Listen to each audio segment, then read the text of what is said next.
علیہ وسلم کے وصال ظاہری کے ایام قریب آئے تو حضور نے سرخ پٹی باندھی، تیز بخار ہے نبی کریم کو، دو صحابہ سہارا دے کے مسجد میں لائے، نبی پاک علیہ السلام کو بظاہر سہارا دے کے لایا گیا۔ کریم رسول نے لوگوں کو جمع کیا، حضور آج کیا ہونے والا ہے، آج کیا کہا جائے گا، آج کس لیے میٹنگ بلائی ہے؟ نبی کریم کے کل صحابہ جب مسجد میں جمع ہوئے تو کھچا کھچ مسجد بھری ہے۔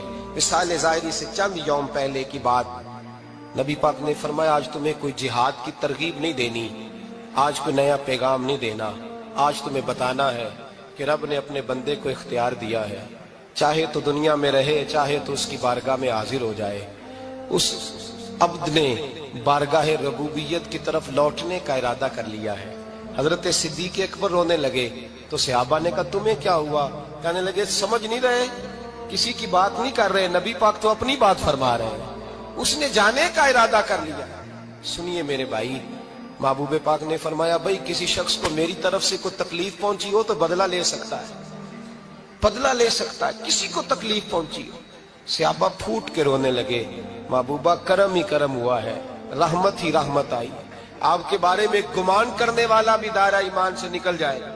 حضور آپ کیا فرما رہے ہیں؟ فرمایا نہیں بھائی اٹھو۔ پیچھے سے جناب عکاشہ بن محصن اٹھے، ہاتھ کانپتے ہیں، آگے بڑھے، کہنے لگے یا رسول اللہ، ایک جنگ کے موقع پر آپ نے درہ مارا تھا، ننگی پیٹھ پر صفیں سیدھی کراتے، بات دل میں رہ گئی ہے، میں نے بدلہ لینا ہے۔ نبی کریم نے فرمایا بلال دوڑ کے جاؤ، فاطمہ کے گھر درہ پڑا ہے، درہ لاؤ۔ سیدنا بلال حبشی کہتے ہیں میں گیا، دستک دی سیدہ طیبہ طاہرہ، حضرت فاطمہ فرمانے لگی بلال کیسے آئے ہو؟ اماں جی وہ درہ چاہیے تھا۔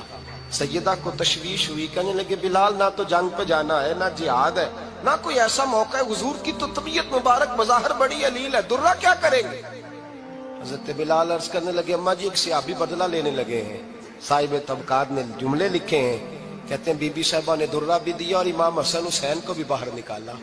فرمانے لگی عکاشہ سے کہنا 100 درے مارے، ان دو شہزادوں کے جسم پر نبی پاک کے قریب نہ جائے، میں نے 2 بچے پیدا ہی اپنے محبوب پر قربان کرنے کے لیے کیے، ان کو لے جائے۔ حضرت بلال کہتے میں 2 شہزادے لے کے آیا، اور جب دروازے میں میں لے کے پہنچا تو نبی پاک نے دیکھا تو آنکھوں میں آنسو آ گئے۔ فرمایا ان کو بٹھا دو، مجھے پتا ہے فاطمہ نے کیا کہہ کے بھیجا ہے۔ حضرت سیدنا بلال فرماتے ہیں درہ میں نے جناب عکاشہ کو دیا، حضرت عکاشہ درہ لے کے آگے جو بڑھے تو حضرت ابو بکر صدیق نے ان کے پیروں پہ ہاتھ رکھا، فرمایا عکاشہ میری طرف آ یار، مجھے مار درے، نبی پاک کے قریب نہ جا۔ مصطفیٰ کریم نے فرمایا ابو بکر تو ہٹ جا، اسے آنے دے۔ فرماتے ہیں میں چند قدم آگے گیا تو مولا علی شیر خدا نے میرے پیر پہ ہاتھ رکھا، کہنے لگے عکاشہ سوچ تو صحیح تو کیا کر رہا ہے؟ حضور نے فرمایا علی ہٹ جاؤ، میرا اور ان کا معاملہ ہے۔ جناب عکاشہ آگے بڑھ رہے، نبی کریم نے فرمایا میں اپنی امت کو درس دینا چاہتا ہوں، خبردار خبردار زندگی میں تمہارے ہاتھ سے زبان سے کسی کو تکلیف نہ پہنچنے پائے، خبردار یاد رکھنا وہ معاشرے بگڑ جاتے ہیں، وہ معاشرے تباہ کر دیے جاتے ہیں جہاں ظلم ہوتا ہے، جہاں زیادتی ہوتی ہے، جہاں لوگوں کو ستایا جاتا ہے۔ محبوب کریم کے قریب آئے حضرت عکاشہ کا حضور میری پیٹھ ننگی تھی، آپ بھی ذرا کپڑا ہٹائیے۔ نبی کریم نے پیٹھ سے کپڑا ہٹایا، جناب عکاشہ نے درہ جو اٹھایا تو صحابہ کی چیخیں نکلی، حضرت عکاشہ نے درہ دور پھینکا، حضور کے بطن اطہر سے لپٹ گئے، چومنے لگے، کہنے لگے حضور وہ تو صفیں سیدھی کراتے لگ گیا تھا، آپ نے کہاں مارا تھا؟ یا رسول اللہ میں تو بہانہ بنا رہا تھا کہ جاتی دفعہ مجھے وجود چومنے کا موقع نصیب ہو جائے، مجھے یہ موقع نصیب ہو جائے۔ میرے حبیب نے فرمایا جس نے جنتی دیکھنا ہو میرے عکاشہ کی زیارت کر لے۔ بھائی ظلم کا دروازہ کھلا ہوا ہے اور لوگ بھول جاتے ہیں زیادتی کرتے ہوئے، وہ بہو سے ہی کیوں نہ کریں، وہ اپنے گھر کے بھول جاتے ہیں کہ شاید پوچھنے والا کوئی نہیں، شاید میزان نہیں لگے گا۔ ایران کے بادشاہ نے اپنے بیٹے کو پڑھانے کے لیے ایک استاد صاحب کا بندوبست کیا۔ استاد صاحب کو کہا کہ میرے بچے کو دین پڑھائیے، میں چاہتا ہوں کل اس نے عنان حکومت کو سنبھالنا ہے تو یہ دین سے آگاہ ہو جائے، اس کو کچھ سکھائیے پڑھائیے۔ بہت نیک بزرگ بڑے درویش عالم پڑھانے لگے، اسباق مکمل ہو گئے، دین کے اسباق قرآن مجید پڑھایا، احادیث طیبہ کا درس دیا، اصول فقہ سے روشناس کرایا۔ جب بچے نے مکمل تعلیم حاصل کر لی اور آمین ہو گئی، دستار ہو گئی، فارغ ہو گئے، تو پھر ایک دن استاد صاحب نے کہا بیٹے کل تم نے ضرور آنا ہے، کچھ بات کرنی ہے۔ شہزادہ گیا ملنے استاد صاحب سے، استاد صاحب نے کنڈی لگا لی، ہاتھ میں درہ پکڑ لیا، مار مار کے پورے وجود کو زخمی کر دیا، کوئی غلطی نہیں، کوئی بات نہیں، مارا۔ اب بچہ آیا آ کے بادشاہ سلامت سے کہا کہ ابا جی سمجھ نہیں آئی، بڑا مارا ہے استاد۔ تو سیانے تھے نا بادشاہ، یہاں تو قاری صاحب روز کٹہرے میں کھڑے ہوتے ہیں، مولوی صاحب آپ نے میرے بچے کو کیوں مارا ہے؟ آپ 8,000 کے مولوی ہیں، میرا کئی کروڑ کا بچہ ہے، سویرے بدل لیں گے، خبردار آپ نے بچے کو ہاتھ لگایا، اپنی حیثیت میں رہے معاذ اللہ۔ جو قومیں استادوں کو کٹہروں میں کھڑا کرتی ہیں وہ ترقی نہیں کر پاتی، جو استادوں کو کٹہروں میں روز کھڑا کرتے ہیں۔ کہا ابا جی بڑا مارا ہے، تو والد بڑے سمجھدار تھے، کہنے لگے بیٹا استاد باپ ہوتا ہے، وہ زیادتی نہیں کرتا، کوئی بات ہوگی میں تیرے استاد کو کٹہرے میں نہیں بلاؤں گا۔ اماں سے بات کی، اماں کہنے لگی بیٹا میں تیرے باپ سے کیسے بات کروں، ڈرا تھا۔ وقت گزر گیا، 22 سال بیت گئے، 22 سال گزر گئے، بادشاہ کا انتقال ہوا، شہزادہ تخت پہ بیٹھا، پہلا حکم یہ دیا کہ میرے استاد کو بلاؤ، پہلا حکم۔ استاد جی بوڑھے ہو گئے تھے، چھڑی کے اوپر ٹیک لگا کے آئے اور بھویں سفید ہو کے جھک گئی تھیں، یوں آنکھ کھول کے بڑی مشکل سے دیکھا، کہنے لگے شہزادے حکم ہو۔ کب میں شہزادہ نہیں، اب میں بادشاہ بن گیا ہوں۔ استاد جی 22 سال بیت گئے، آپ نے مارا تھا، پر وہ درد چونکہ زیادتی کی تھی، میرا قصور کوئی نہیں تھا، تو نہ میری روح سے درد گیا ہے نہ میرے جسم سے گیا ہے، میں بے اختیار تھا، پوچھ نہیں سکتا تھا، آج با اختیار ہوا ہوں۔ سب سے پہلے پہلا حکم آپ کو دیا، بلایا ہے، بتائے کیوں مارا تھا، کیوں مجھے مارا تھا، میری زیادتی بتائے۔ تو استاد، بوڑھے استاد کی آنکھیں آنسوؤں سے بھر گئیں، کہنے لگے بیٹے بس آج کے دن کے لیے مارا تھا، یہ جو دن آ گیا نا میری زندگی میں اس لیے مارا تھا، یہ میں چاہتا تھا میری زندگی میں وقت ہے، آج کے بس میری مراد پوری ہو گئی۔ کہا صاحب کس لیے، مجھے بھی سمجھائے۔ آپ فرمانے لگے کتنی دیر ہو گئی تجھے مار کھائے ہوئے، کتنا زمانہ بیت گیا؟ کہنے لگا 22 سال۔ فرمایا زخم بھولے تو نہیں، درد ختم تو نہیں ہوئی، تمہیں بات 1 منٹ کے لیے بھی تمہارے حافظے سے محو تو نہیں ہوئی؟ کہا استاد جی روز رات کو یاد آتی، روز خیال آتا تھا۔ استاد کہنے لگے بھائی تو بے اختیار تھا، پوچھ نہیں سکا، 22 سال تجھے یاد رہا، مجھے پتا تھا تو ایک دن حکمران بنے گا، میں نے تجھے اس لیے مارا تھا کہ بیٹے یاد رکھنا، کسی پہ ظلم نہ کرنا، اگر تجھے 22 سال تک یاد رہا ہے تو جس پر تو ظلم کرے گا اسے بھی قیامت تک یاد رہے گا، اور یہ یاد رکھنا تو آج با اختیار ہوا تو تو نے مجھے بلا لیا ہے، قیامت کے دن غریب با اختیار ہو جائیں گے، مظلوم با اختیار ہو جائیں گے، وہ با اختیار ہوں گے، للہ الواحد القہار، رب کریم کی بارگاہ کے اندر ان کا اختیار ہوگا، اکیلے اللہ کی حکمرانی ہوگی، پھر وہ بلائیں گے، بڑے بڑے کج کلا دنیا میں جن کی پگڑیاں اونچی تھی وہ سر جھکائے کھڑے ہوں گے، دنیا میں جو ڈکٹیٹر بنتے تھے ان کی پشتیں لال ہوں گی، ان کو غدار لکھا جائے گا، قیامت تک نہیں بھولے گا۔ ظلم کرنا تو سوچ سمجھ کے کرنا، اتنا کرنا جتنا تم سہ سکتے ہو، اتنی زیادتی کرنا جتنی قیامت میں تم برداشت کر سکتے ہو۔ میرے نبی کریم صلی اللہ علیہ وسلم نے فرمایا ظلم سے بچو، یہ قیامت کے اندھیروں میں سے ایک اندھیرا ہوگا، زندگی میں زیادتی نہ کریں، اگر تھوڑی دیر کے لیے کوئی چیز برداشت کر جائیں گے تو وہ فائدہ دے جائے گی، کچھ دیر کے لیے اگر سہ جائیں گے تو نفع مل جائے گا، سہنے کی کوشش کریں لیکن زیادتی نہ کریں، نظر کو، سوچ کو، ذہن کو پاک رکھیں، اور میرے بھائی زندگی پوری ظلم سے بچیں، زیادتی سے بچیں۔ امیر المومنین حضرت جناب سیدنا عمر فاروق رضی اللہ تعالیٰ عنہ رات گھر میں تھے تو رونے لگے، بڑی دیر تک روتے رہے، والدہ اٹھی تو صاحبزادے سے کہنے لگی پتہ کرو تمہارے باپ کو کیا مسئلہ ہے۔ شہزادے آئے، کہنے لگے امیر المومنین والد گرامی کیا ہوا؟ تو حضرت عمر فاروق کہنے لگے بیٹا اپنی اماں کو بلاؤ۔ والدہ آ گئی، کیا بات ہے، کچھ طبیعت خراب ہے تو حکیم کا بندوبست کیا جائے۔ تو حضرت عمر کہنے لگے کچھ بھی نہیں، آج مسجد سے نکلا ہوں تو نبی پاک کے صحابہ میری تعریفیں کر رہے تھے۔ یہ حضرت فاروق اعظم کے وصال کے قریب کے دن ہے، تعریفیں تو حضرت یہ رونے کی بات ہے کہ خوش ہونے کی؟ آپ فرمانے لگے نہیں،